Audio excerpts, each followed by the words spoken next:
Hello বন্ধুরা, welcome back to my channel. চলে আসলাম আজকে আরেকটা নতুন ভিডিও নিয়ে।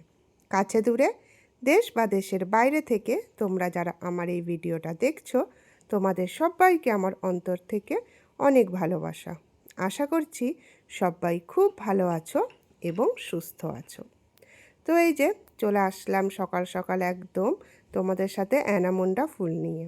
তোমরা আমাদের এই অ্যানামন্ডার যে ফুলের গাছটা আছে তোমরা খুব পছন্দ করো, সেটা আমি বুঝেছি তোমাদের কমেন্ট পড়ে। তাই এই ফুলটা না দেখালেই নয়।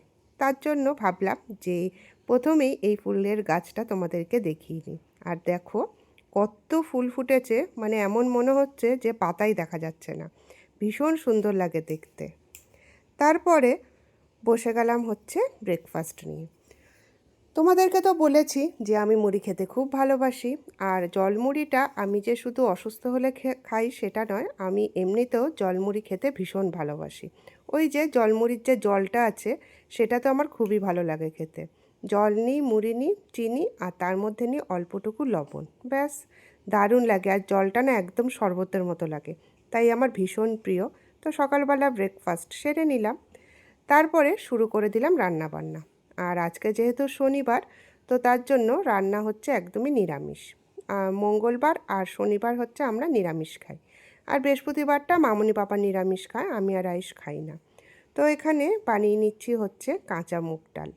তো অন্যদিন তো ভাজা মুগ ডালই করি, তো এর আগের দিন কাঁচা মুগ ডাল বানিয়েছিলাম, আয়ুষের খুবই ভালো লেগেছিল। তো তার জন্য আজকেও বানিয়ে নিচ্ছি কাঁচা মুগ ডাল। একদমই সহজ করেই বানিয়েছি, বেশি কিছু মশলাপাতি দিইনি। তারপরে বানিয়ে নিচ্ছি হচ্ছে ভেন্ডি ভাজা। ভেন্ডি ভাজা, ভেন্ডি সেদ্ধ, এই দুটো তো আমার ভীষণ প্রিয়।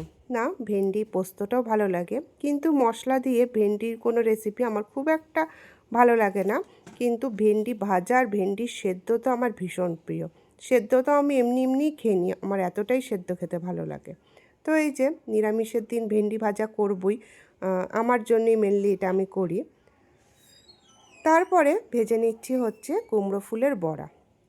আর এই কুমড়ো ফুলগুলো না আমাদের বাড়িতেই হয়েছে। ওই যে তোমাদেরকে একবার দেখিয়েছিলাম না, সিঁড়ির কোণাতে একটা ছোট্ট গাছ বেরিয়েছে, সেই গাছেরই কিন্তু এই ফুলগুলো।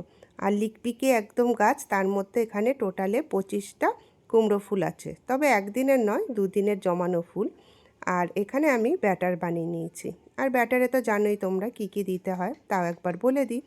এখানে আছে বেসন, লঙ্কার গুঁড়ো, নুন, হলুদ, আর আছে হচ্ছে কালো জিরে, আর আমি জোয়ান ভালোবাসি বলে জোয়ান দিয়েছি এর মধ্যে।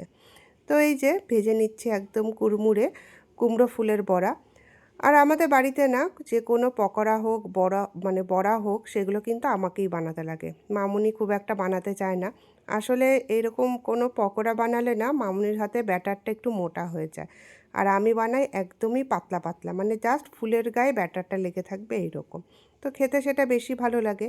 তাই বড়া পকোড়ার যে কোনো কিছু বানানো হলেই দায়িত্ব কিন্তু আমারই থাকে। তারপর এখানে ফ্রিজ পরিষ্কার করা তরকারি বানিয়ে নিয়েছি। আর আমার ফ্রিজ পরিষ্কার করা তরকারির নামটা তোমাদের খুবই ভালো লাগে, আমি জানি। তার কারণ হচ্ছে আমি কমেন্টে দেখি তোমরা বলো। তো এই যে আজকেও ফ্রিজ পরিষ্কার করা তরকারি বানিয়ে নিচ্ছি। তো আর এখানে দিয়ে দিয়েছি কাটোয়ার যে লাল ডাঁটা ছিল তোমাদেরকে দেখিয়েছিলাম, সেই কাটোয়ার লাল ডাঁটা দিয়ে। ডাঁটা দিয়ে কিন্তু খুবই ভালো লাগে এই তরকারিটা। তো তারপরে এখানে বানিয়ে নিচ্ছি দেখো নিরামিষ মাছ। আর নিরামিষ মাছটা হচ্ছে, এটা আমি সয়াবিন দিয়ে বানিয়েছি। মানে আমি বানাইনি, মানে মাছের যে শেপটা সব এগুলো হচ্ছে মামুনি বানিয়ে দিয়েছে। আমি বড়া বানিয়ে সব মানে তরকারিটা বানিয়েছি আর কি। তো এই যে নিরামিষ মাছও আমার বানানো কমপ্লিট। আর যেহেতু মাছ বানাচ্ছি, হোক না নিরামিষ, মানে সয়াবিনের মাছ, তো আলুগুলো কিন্তু আমি একদমই মাছের মতো লম্বা লম্বা করেই কেটেছি, এটাতে মাছ মাছ মনে হবে। তো তারপরে পুচকুকে ভাবলাম একটু তোমাদেরকে দেখিয়ে নিই। উঠানে এসে বসে আছে, আর বাবা কি হাই! এটা আসলে মনে হয় দুপুরবেলা কোথাও থেকে খেয়ে এসেছে, এখন ঘুমানোর জন্য প্রস্তুতি নিচ্ছে। আর তোমাদেরকে তো দেখাই যে ও খালি গাছের গোড়া, বিশেষ করে ড্রেন, আমাদের যে মানে এসির যে জল যায় সেই ড্রেনে শোবে, আবার হচ্ছে রিজার্ভারের যে জল আছে সেই জল যেখানে যায় সেই ড্রেনেই সবসময় শুয়ে থাকে। ঠান্ডা পায়ে, আর পরিষ্কার, ওখানটা নোংরার কিছু নেই। তো আর এই যে আমার চারাপোনাটা তোমাদেরকে দেখিয়েছিলাম, আর দেখো এই চারাপোনাতে আবার ফুল এসছে অরেঞ্জ কালারের। এত ভালো লাগে কালারটা, মানে একদম পুরো ঝকঝক করে ফুলটা। আর পাতাবাহারে যে এত সুন্দর ফুল হবে সত্যিই আমি ভাবিনি। আমি তো শুধু জানতাম এটা পাতাবাহারই। আর পাতাবাহারটা তো আমার ভীষণ পছন্দের। তার কারণ হচ্ছে পাতাগুলো দেখো মনে হচ্ছে কেউ যেন একদম তুলি দিয়ে এঁকে দিয়েছে, তাই না? ভীষণ সুন্দর পাতাগুলো। যেহেতু আজকে শনিবার, তো কাকিমার বাড়িতে অশ্বত্থ গাছ আছে, তো অশ্বত্থ গাছে আমরা সন্ধ্যাবেলা যাই প্রদীপ আর ধূপকাঠি জ্বালাতে, মানে আমি আর আয়ুষ। তো এই যে কাকিমার বাড়িতে চলে এসেছি অশ্বত্থ গাছে প্রদীপ আর ধূপ জ্বালাতে। আর এই যে তোমাদেরকে একটু দেখিয়ে নিলাম। আর আমি আর আয়ুষই জ্বালাই। তো এই যে আমাদের প্রদীপ ধূপকাঠি জ্বালানো হয়ে গেছে। খুব সুন্দর লাগছিল দেখতে, তাই না? তো আমি ভাবলাম যে একটু ভিডিওও করে নিই। তো এই যে আমাদের শনিবার জ্বালানো কমপ্লিট। তোমাদের যাদের মানে শনি দশা চলছে, তো তোমরা কিন্তু এইরকম শনিবার অশ্বত্থ গাছে মানে সন্ধ্যাবেলায় এইরকম প্রদীপ আর ধূপকাঠি জ্বালাতে পারো। আমি আর আয়ুষ জ্বালাই শুধু, যেহেতু আমাদের শনি খারাপ। জানি না, যতটুকুনি মামুনি বলেছে সেইটুকুই করি। তো এই যে এইটুকু শনিবার হলে নিরামিষ খাই আর এটা করি আর কি। তারপরে চলে আসলাম ডিনার বানাতে। আর ডিনারে বানিয়ে নিচ্ছে এখানে কুরকুরে ভেন্ডি ফ্রাই। তবে এটা আমি বানাচ্ছি না, এটা মামুনি বানাচ্ছে, আমি জাস্ট ভিডিও করছি। তো একদমই সোজা।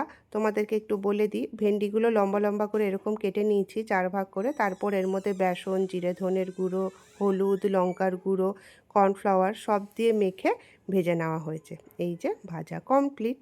তো ঠিক আছে, ভিডিওটা আর বেশি বাড়ালাম না, এই পর্যন্তই রাখলাম। কেমন লাগলো অবশ্যই জানিও।